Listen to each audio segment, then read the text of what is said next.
Welcome, I'm David Joyner, the Vice Chairman of Economic Development for the Rocky Mount Area Chamber of Commerce, and we're joined here today with the Lieutenant Governor of North Carolina, the Honorable Dan Forrest. We're excited to have him. He's about to speak in a few moments here at Edgecombe Community College, and we just wanted to do a real quick interview, just talk about some economic development things. I'll start with, first of all, thank you for being here. Absolutely, thank you for having me. We appreciate you being in Rocky Mount. He just finished up a tour of Babington Technologies, and I think you'll say that was innovative and phenomenal to see. No doubt. You know, it's one of the great joys of what I get to do as Lieutenant Governor is travel around the state and see companies like that that are kind of right under your nose that are doing things Yes, sir. that you would never know about otherwise. And as I was telling you when we were at Babington, I would imagine that most folks in Rocky Mount don't even know it exists, much less that they serve the entire United States military and the United Nations and hungry people all over the world with their heating products. Yes, sir. It's pretty phenomenal to see what's going on, and the fact that they chose Rocky Mount as their home as Yeah, well. and we're fortunate. Much needed. Right? Absolutely.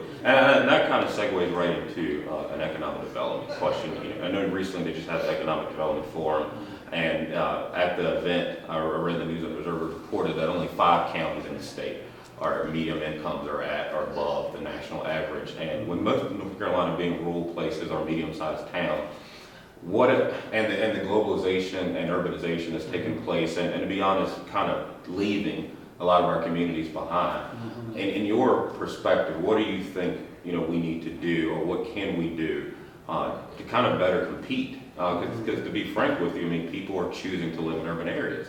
Yeah. It isn't a thing where we can necessarily change that trend. Do you have any thoughts on that? Yeah, I mean, first, 90% of the population is in those 5 counties that you mentioned, and 10% is everywhere else. Absolutely. And that's not a new trend. It's been going on throughout the history of the world, right? I mean, it's just getting more and more urban now. We've become less agrarian and those types of things. Yes, so, as an architect, I come to places like Rocky Mount, and you see the infrastructure is here. I say it has good bones. It's really just a great town. And what we'd like to do is to see these connections between a Rocky Mount and a Raleigh, between a Rocky Mount and a Greenville, between these smaller communities to have really solid connectivity to these urban cores. And the more connected you are to an urban core, the better chance you have, not just for survival, but for growth long term. Because I think what you're going to continue to see is the same happens all over the world. If you live in LA, it's nothing to commute 2.5 hours from Orange County to get to LA to work, right? I mean, if you live in Chicago, it's not a big deal to commute 1.5 hours to get into the city to do your job. You're less than an hour from Raleigh, certainly to the suburbs of Raleigh and Rocky Mount, right? So you're not far away from that urban core where those wages are higher, and then people can move back and forth. So you want those kind of connectivities for people to say, I want to open my business in Rocky Mount because of the employment base, because of the skill base, because of the cheaper real estate, but I want to be able to have the amenities of a larger city close by.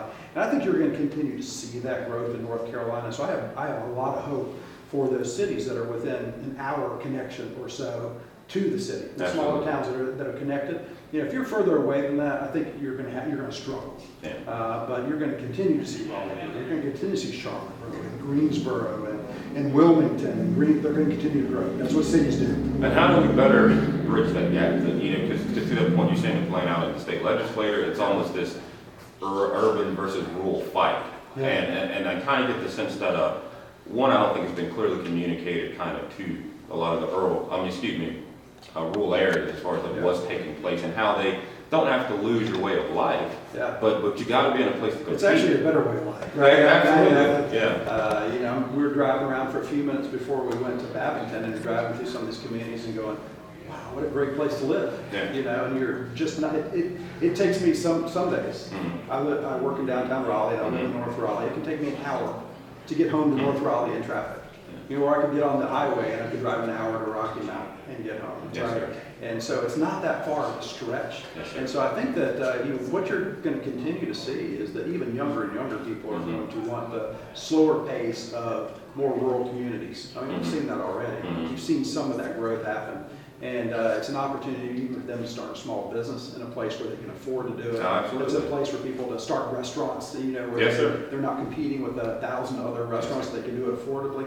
And so I think these opportunities exist, but part of it's just a little bit of a culture shift to let people know that, yeah, Rocky Mount is here, right? I mean, it is an hour away from Raleigh. Wilson is there. It is 45 minutes away from Raleigh, and so forth. And Charlotte, Greensboro have all these kind of towns, same kind of connectivity issues, right? But you can have a great quality of life in a place like Rocky Mount, a far better quality of life oftentimes than you can have in a place like Raleigh because it's hard to afford to live there. Yeah, that's what we're trying to market. Yeah, I think it's a great market. It's a great branding tool, but then you have to have the money and the resources to do it. Well, and I guess just to close us out, not a lot of people aren't as familiar and from state to state and what the lieutenant governor's role is. What kind of would you want to leave the audience with here locally and regionally? We're going to see this kind of what you're concerned or what you're focused on during your term. Obviously, as an architect, my background as an architect plays into a lot of things I do from an economic development standpoint. This connectivity issue, I think that's what we're talking about as a piece of it. Education is a big part of what we talk about. You'll see that here in our town. I watched you speak at the Rule Center event. You talked a lot about Okay, yeah. I mean, I sit on the State Board of Education. I sit on the North Carolina Board of Community Colleges. We spend a lot of space there. I think it's time for some real transformation in education in our country. And we've basically been doing the same thing, the same ways for 100 years and expecting different results. And it's time to make a shift, I think. And I think we have all the pieces and parts of that coming together in kind of the perfect way to make something really big happen in education. And I think that every student in North Carolina should have the opportunity for an excellent education. Yes, sir. An excellent, I don't care where you are. Yes, sir. Yeah, the demographics of where you are shouldn't matter. You should have the opportunity for excellent education. So I think we're on the verge of putting together some platforms to make that happen. So I'd like to see that happen in my lifetime. Yes, sir. I think that, education and the economy are always the two big things, but I spend a lot of time in the energy space as well. I chair the Energy Policy Council for North Carolina, so we're trying to put together a long-term comprehensive energy policy for our state. Working a lot with the military affairs commission. Agriculture is our #1 industry, and military is #2.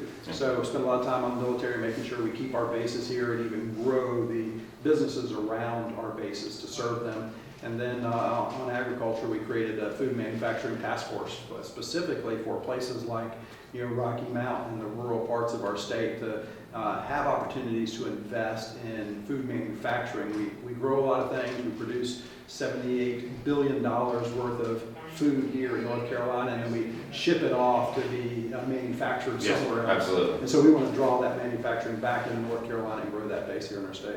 Well, thank you. Give me the cues to wrap it up. But, thanks for the time. We appreciate having the Lieutenant Governor here, and it's great to hear somebody at the state level talk about connectivity and communication, because that's a lot of what we're focused on. And thank you to Edgecombe Community College, and on behalf of the Rocky Mountain Area Chamber of Commerce, we appreciate you again being here. Thank you for having me.